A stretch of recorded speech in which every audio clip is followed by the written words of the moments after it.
오늘 성탄 주일입니다. 이 세상을 구원하시기 위해서 하나님이신 그분께서 그분의 말씀의 능력으로 하나님 자신이 인간의 몸을 입고 이 세상에 내려오신 날입니다. 그래서 우리는 이 날을 성탄, 즉 거룩한 탄생으로 그리스도의 오신 날로 기억하면서 해마다 즐겁고 기쁜 마음으로 예배를 드립니다. 예배를 드리면서 우리에게는 많은 생각들이 스쳐 지나갈 것입니다. 저도 오늘 찬양을 듣는 가운데서 지난 한 해 동안 나와 함께 하셨던 이 하나님, 늘 언제나 임마누엘 하시겠다고 약속하셨던 그 하나님께서 지난 1년 동안 내 삶을 어떻게 인도하셨는가를 주마등처럼 생각해보기도 했습니다. 여러분, 지난 한 해 어떠셨습니까? 2014년 한 해를 살면서 새해의 계획한 대로 여러분들의 삶이 그렇게 아름답게 풍성한 열매 가운데 맺히신 채 오늘을 지내고 계십니까? 아니면 힘들고 괴로워서 너무나 어렵기 때문에 절망과 좌절 속에서 지금도 그 캄캄한 그 영역 안에서 몸부림치면서 무언가 새로운 희망을 바라보면서 지금 앉아 계시고 있습니까? 여러분들이 어떠한 삶에 있든지 오늘 저희들에게 말씀하시는 주님께서는 내가 너희와 항상 함께 하시겠다고 약속하셨습니다. 우리는 누구보다도 이 사실을 믿는 주의 백성들입니다. 내 고통의 삶의 현실 속에서도 또 내가 기뻐하는 삶의 보람 속에서도 늘 언제나 하나님은 우리와 함께 계십니다. 하나님께서 저와 여러분들에게 함께 하시는 목적이 무엇입니까? 그것은 우리의 삶을 통해서 슬플 때나 괴로울 때나 기쁠 때나 즐거울 때나 낭만과 희망 가운데 있다 할지라도 우리가 결코 잊지 말아야 할 것은 그 삶 속에서도 하나님께서는 우리를 구원하신 그 목적의 뜻, 저와 여러분들을 통해서 하나님은 영광 받으시기를 원하신다는 사실입니다. 그러므로 행복과 기쁨 속에서 살았던 사람들의 모습보다는 힘들고 어렵지만 괴롭고 참으로 고통 가운데 지냈던 세월이었지만은 그 가운데서 내 삶 속에서 함께 하시는 하나님을 믿고 견뎌간 사람들, 우리 오늘 이 시점에서 하나님 지난 한 해를 돌아보니 참 감사했습니다. 고맙습니다. 이렇게 고백하는 사람들의 신앙 고백을 통해서 나도 하나님께서는 더 큰 영광을 받아주시지 않을까 그런 생각이 밀려옵니다. 그러므로 사랑하는 성도 여러분, 지금 여러분들의 삶이 힘들고 괴롭다 할지라도 실망하지 마시기 바랍니다. 하나님은 그러한 여러분들의 삶 속에서 더 아름답고 존귀한 하나님의 영광을 받으시기를 원하신다는 것이죠. 그러므로 이 아침에 더 큰 마음으로 열린 마음으로 하나님 앞에 경배하며 찬양하며 예배드리시는 여러분들이 되시기를 바랍니다. 오늘 본문의 말씀에는 나사렛 동네에 사는 청년 목수였던 요셉이 마리아와 정혼했다고 우리에게 일러주고 있습니다. 정혼한 사이인데 아무런 관계가 없었던 이 마리아가 임신했다고 하는 소문을 듣고 조용히 그 마리아와의 관계를 끊으려고 했습니다. 성경은 이와 같은 요셉의 행동에 대해서 그를 의로운 사람이라 그렇게 증언하고 있습니다. 왜냐하면 이 당시에는 정혼한 처녀가 임신하면 돌로 쳐 죽이는 법이 있었기 때문이었습니다. 요셉이 얼마나 황당하고 당황했겠습니까? 자신의 젊은 날을 오직 이 정결한 아내를 맞이하기 위해서 자신의 동정을 시켰음에도 상대방은 임신을 한 채 자신과 정혼한 사실을 잊고 이러한 배신 같은 소식을 들었을 때 이 요셉의 마음이 어땠을까요? 그래서 요셉은 이러한 당황하고 황당한 화가 많이 났겠지만 그럼에도 불구하고 이 사실을 드러내지 않고 가만히 끊고자 해요. 이것은 다른 사람의 허물을 드러내지 않는 착한 마음입니다. 이러한 요셉에게 하늘의 천사가 꿈속에 나타나서 마리아가 갖게 된 아이의 출생의 비밀을 알려줍니다. 그 아이는 성령으로 잉태되었고 이제 곧 아들을 낳을 것인데 그 이름을 예수라 하라. 이 이름 이미 성경의 선지자들을 통해서 예언된 일이라고 하늘의 신령한 비밀을 그에게 알려줍니다. 그러자 요셉은 마리아를 아내로 맞아들이고 아기 예수가 태어날 때까지 아내를 보호합니다. 대가 부른 처녀를 아내로 맞이하는 일은 결코 쉽지 않았을 것입니다. 성경에 보면 마리아와 요셉은 혼인 예식도 없었습니다. 아마도 대가 불렀기 때문에 결혼하게 될 혼인을 가족들이 반대했겠죠. 그래서 그들은 유대의 전통적인 결혼 예식도 없이 호적하려고 베들레헴에 갔다가 거기에서 아기 예수를 낳았습니다. 만약에 아기 예수의 탄생하는 이야기가 여기서 끝이라고 했다면 마리아는 미혼모가 됐을 것이고 요셉은 그저 정결치 못한 여인을 보호해주는 인정받는 청년으로 남았을 것입니다. 그리고 그렇게 태어난 예수의 족보는 부끄러운 족보로 남게 되었을 것입니다. 그런데 예수의 탄생은, 그의 이야기는 우리가 생각했던 그런 단순한 이야기가 아닙니다. 그 안에는 이 땅을 구원하게 될 신비로운 비밀이 담겨져 있었습니다. 그것은 바로 예수라는 태어날 아이의 이름 속에 숨겨져 있었습니다. 물론 예수라고 하는 이름은 그 당시 유대인들에게는 너무나 흔한 이름이었습니다. 우리나라의 영이나 철수와 같은 그런 류의 이름일까요? 그런데 유독 마리아와 요셉을 통해서 태어나는 예수만이 왜 특별한 의미가 있고 다른 흔한 예수와 구별되었을까요? 그것은 그 아기의 탄생의 동기입니다. 오늘 본문의 18절 말씀해 보니까 예수 그리스도의 나심은 이러하니라. 그 모친 마리아가 요셉과 정혼하고 동거하기 전에 성령으로 잉태된 것이 나타났다. 예수가 당시 똑같은 이름을 가졌던 다른 사람들의 출생과 다른 것은 그가 성령으로 잉태했다는 겁니다. 유대인들은 자식을 낳을 때 아버지가 낳았다 그렇게 말하고 있습니다.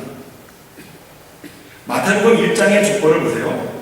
누가 누구를 낳고 그 낳고의 이야기가 쭉 서술되어 있는데 이런 식입니다. 아브라함이 이삭을 낳고 이삭이 야곱을 낳고 야곱은 유다와 그의 형제를 낳고 여자가 자기 배 아파하면서 기껏 아기를 낳았는데 성경에서는 정작 자식을 낳은 자의 이름을 여자가 아니라 그 아버지의 이름이 버젓이 올려놓고 있는 것을 우리는 보게 되죠. 그 아버지가 그 자식을 낳았다는 겁니다. 그런데 마태복음 1장 16절의 말씀에 보면 이렇게 자식을 낳은 아버지의 이름이 쭉 나열되면서 마지막에 예수라는 사람은 어머니 마리아가 낳았다고 그렇게 우리에게 일러주고 있습니다. 무엇을 말씀하고 있습니까? 흔한 이름, 그 예수의 출생의 비밀에는 남자와 관계를 맺어서 낳은 아버지의 아들이 아니라 하나님께서 이 세상을 구원하시기 위해서 구별된 여자의 몸 안에 성령으로 잉태케 하셔서 이 세상에 보내셨음을 우리에게 기억하기 위함인 것이죠.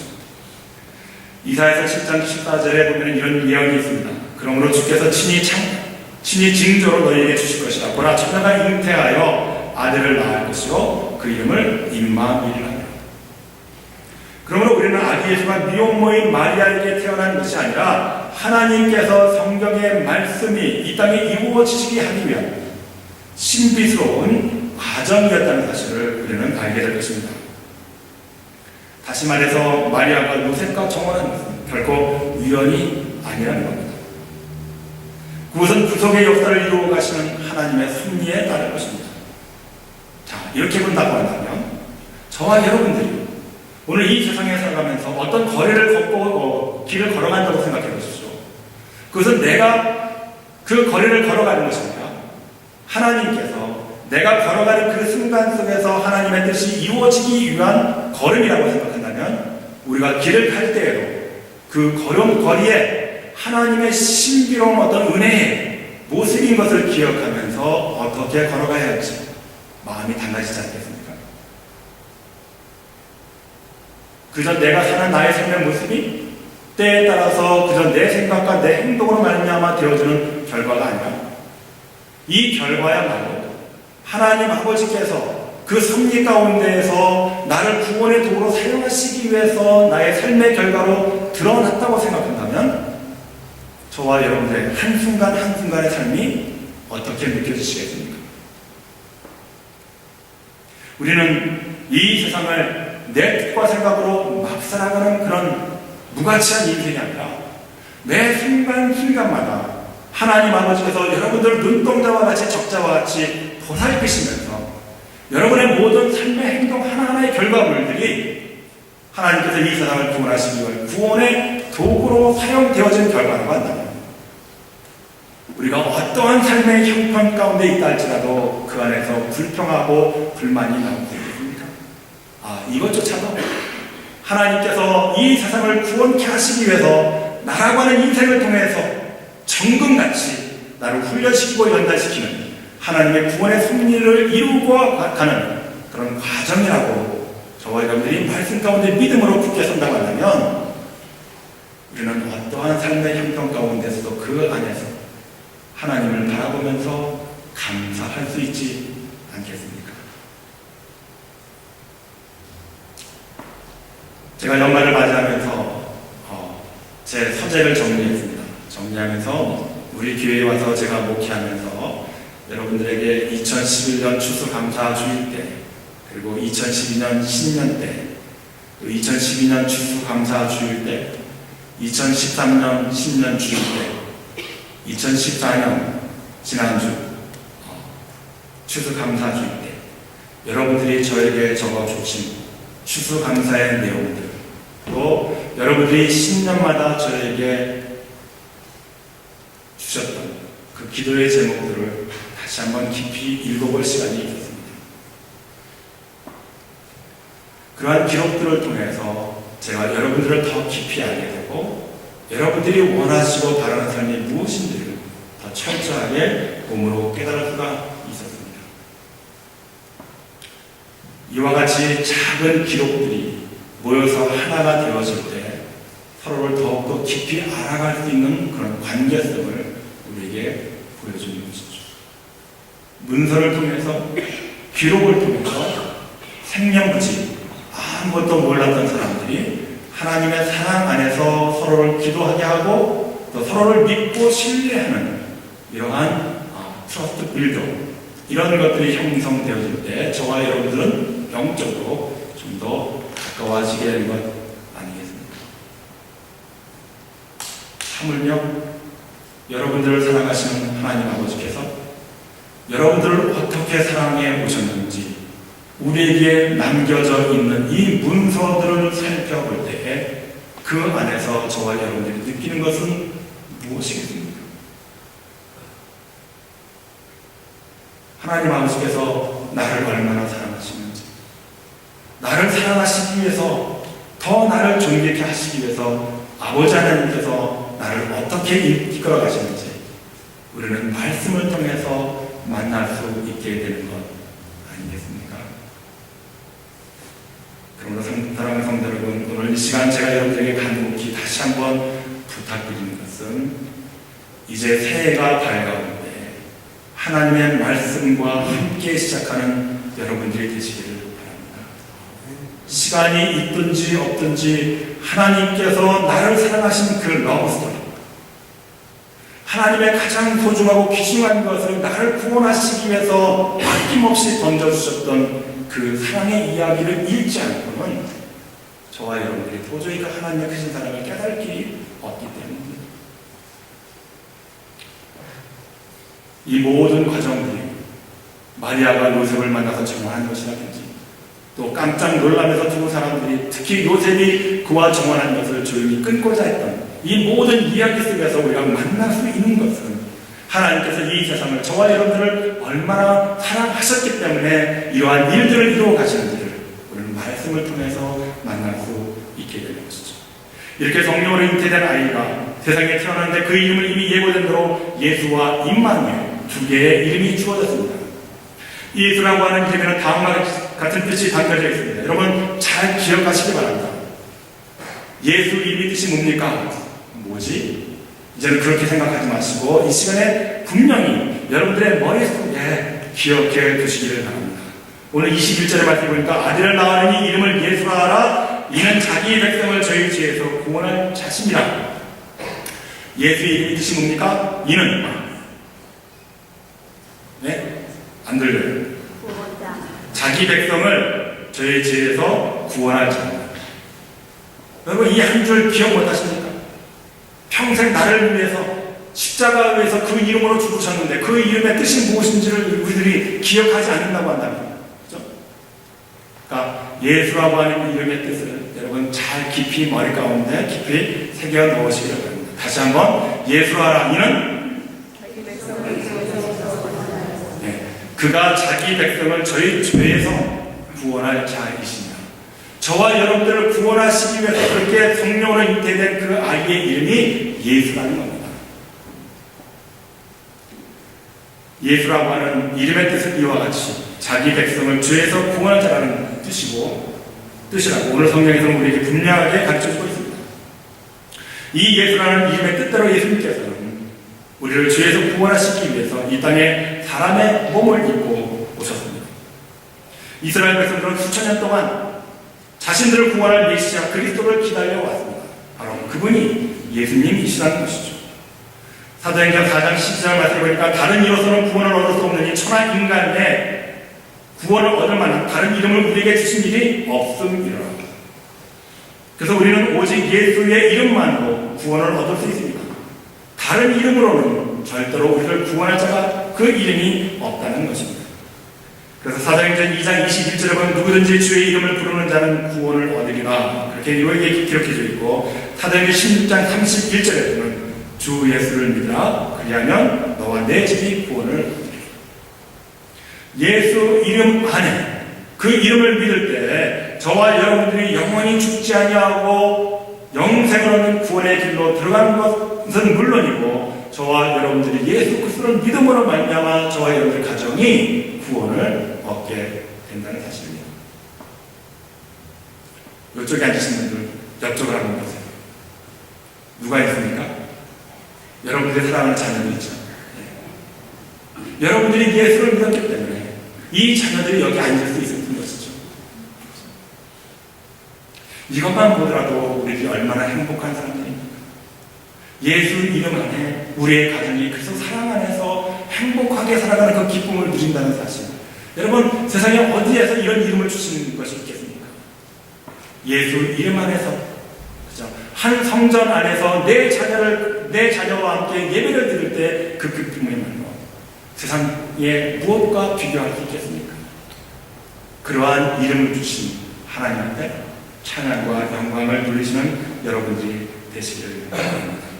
예수 이름 외에는 이와 같은 기쁨과 평안을 줄 그 어떤 이름도 세상에는 없다는 것입니다.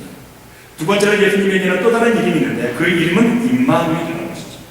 오늘 보면 23절의 말씀을 보니까 보라 처녀가 잉태하여 아들을 낳을 것이요 그 이름을 임마누엘이라 하여. 본문에 보면 예수님의 또 다른 이름인 임마누엘은 하나님이 우리와 함께 계시다는 뜻입니다. 임마누엘의 이름의 뜻이 무엇이라고요? 하나님께서 항상 우리와 함께 계시다. 이 말씀은 이사야 선지자가 이미 700여 년 전에 이미 예언했던 말씀입니다. 이사야서 7장 14절에서 보면은 보라 처녀가 잉태의 아들을 낳을 것이요 그 이름을 임마누엘이라 하라, 그렇게 우리에게 분명하게 밝혀주고 있습니다.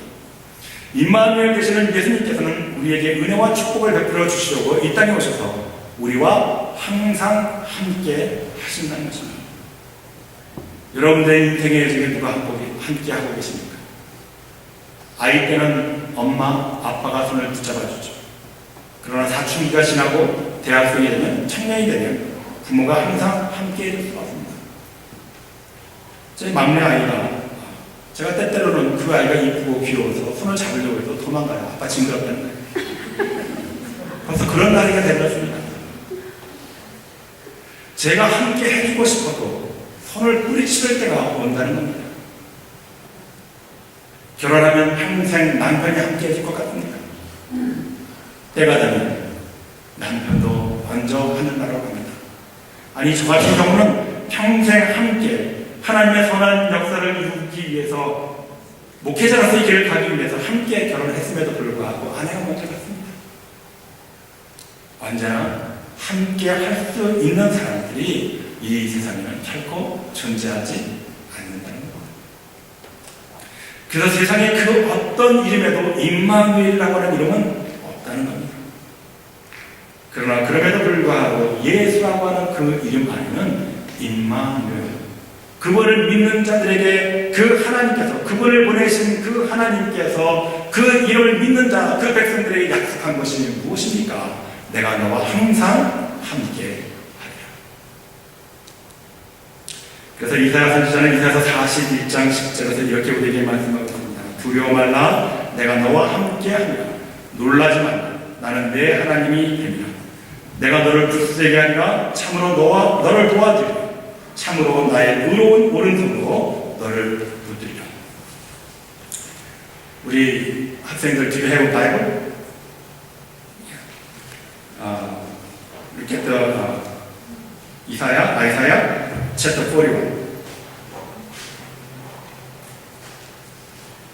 verse 10. Who can read loudly?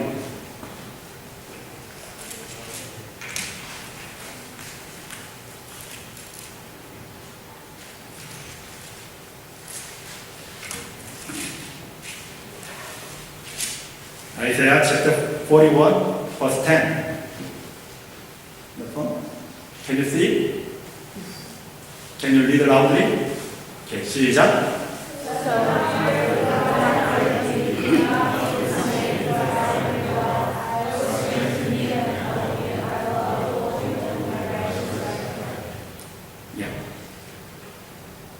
제가 우리 아이들에게 이 말씀을 크게 읽게 하는 이유가 있습니다. 우리 아이들이 마음에 얼마나 큰 두려움이 있습니까? Sometimes you guys have the fear, right? And then next verse is that do not be dismayed. Sometimes you feel so wondering or the front of the dangers. At the time, how can you feel? Disappointment? Yeah, sometimes. At the time, how can we overcome them?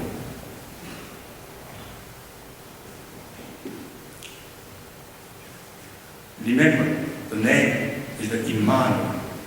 That means God with you always. Okay? And then build up in the trust in your mind. The God's name, the other name, the Immanuel. No fear and do not dismay. Right? So sometimes at the time when you leave your home and as your life the three daughters, they went to the colleges.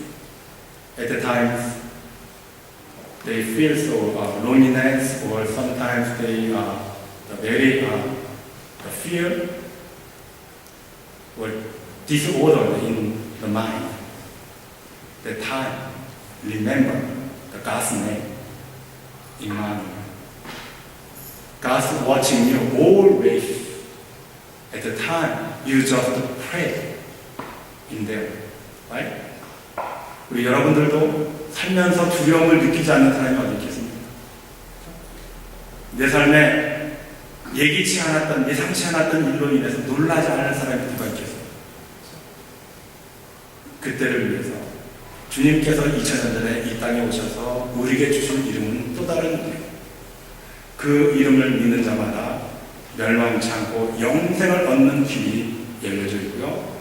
그렇게 그 이름을 믿는 자에게 다른 인생들 속에서 느낄 수 있는 두려움과 놀람을 이제는 더 이상 경험치 않게 된다는 사실입니다. 무엇 때문에? 임마누엘 하시기 때문에.